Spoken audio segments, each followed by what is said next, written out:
This is Anfernee Simons from the start of the regular season up until the start of December. Pretty good stats, right? Now, this is Anfernee Simons from December to the present day. Also, not bad stats. A small dip in three-point shooting, but for the most part, very similar numbers. But if the numbers are so similar, then what's this? Through his first 20 games of the season, Simons was a +7 total.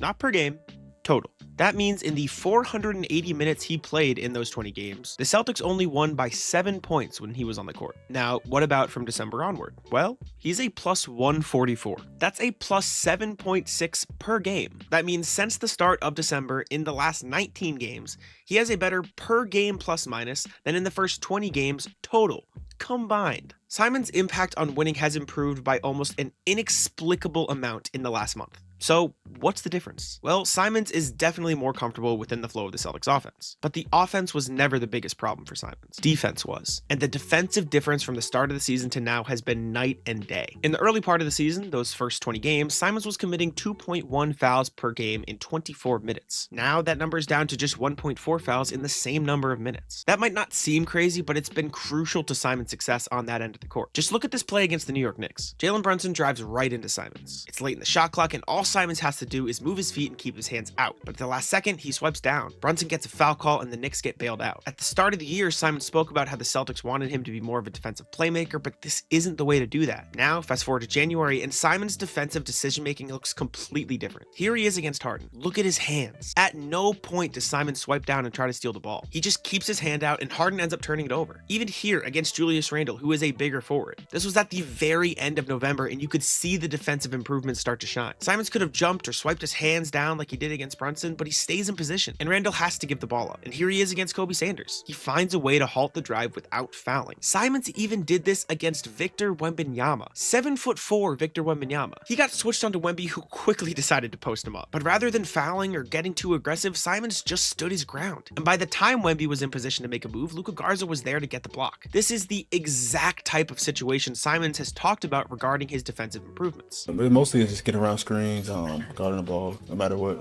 no matter who's on me. I keep trying the man that's coming down here, let me so somebody the backline defender can come in and contest the shot. I think that's one of the first things that I struggle with, because I want to be aggressive in that instance, and so just not fouling that situation and letting the help come and make a play. So Simons is still finding chances to get steals and make his impact as a defensive playmaker, but he's doing a much better job at deciding when the right time for that is. And decision making isn't the only defensive improvement Simons has made. He's also gotten much better at navigating screens. At the start of the year, if Simons got screened, he would just be out of the play. Here, Anthony Black gets a screen, and Simons is just stuck behind him the rest of the way. Same thing here when Alex Sarr set a screen for Keyshawn George to get to the basket. Simons just couldn't keep up, but now he's fighting harder and harder to keep his positioning. Just look at how hard he fights to get around these Zeke Nnaji screens. On the first one, Nnaji blocks him like an offensive lineman in football, and he still finds a way to power through it and get in front of Tim Hardaway Jr. Then when Nnaji goes for the rescreen, he gets on Hardaway's hip and battles all the way back in front again for an incredible contest on the three-point shot. That's just elite hustle, and it's something Simons was not doing at the start of the year. Then look at this little brush screen by Asar Thompson. Simons sees it, gets around it, and sticks with Karis LeVert before he can start his drive. Those little changes make all the difference. And Simons' offensive game has come a long way too. At the beginning of the season, so many possessions would start and end with the ball in his hands at the top of the key. Sometimes that led to a super cool step back three, and you'd get games like his Cook session against the Orlando Magic in early November. But other times it'd sputter out, and he'd barely play that night. Even in that Magic game, after he had a 25-point first half, he only stayed on the floor for 8 minutes and 39 seconds in the second half. He struggled on defense and he lost his shot, so he lost his spot in the game.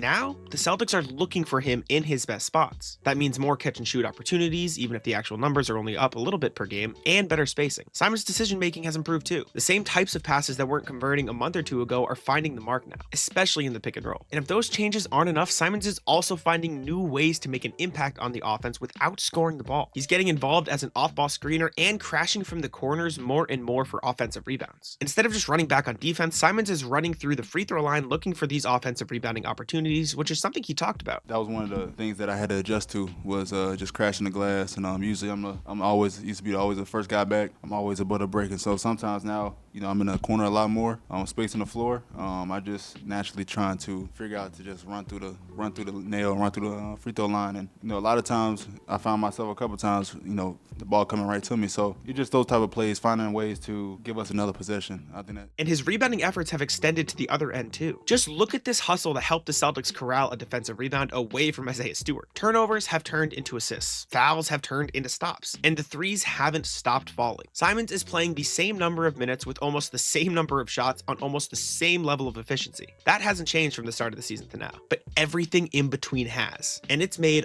all the difference.